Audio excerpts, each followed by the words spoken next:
All right, in this video, we are going to be putting this pressure reducer in the back of this LS pump. This is one off of like a 99 to 07, 06 power steering pump. I'm putting power steering pump on my Chevelle, and the pressure on these are very high, 1400. And my Nova, I was using a Mustang II, or like a Fox body rack, and it had to get down to 800.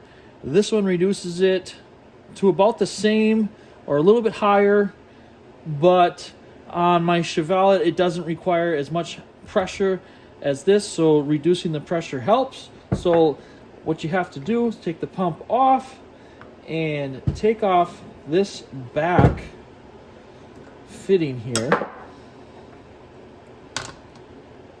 and just replace. Take this off, take the back off, and then there's one of these already in there. You can see that the old one is on the right of the screen and the new one is on the left. They must design it on for however to make this one lower pressure. And there's a spring in there. So the lower pressure, you would think, you can check to make sure the spring will fit correctly, which it does. All right, so then you just drop this down in there and it should move freely. There's a spring in there. See how it moves freely?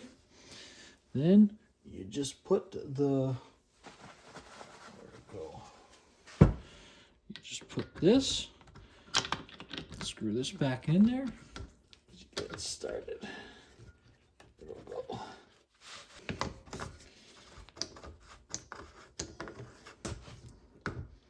There. That's it.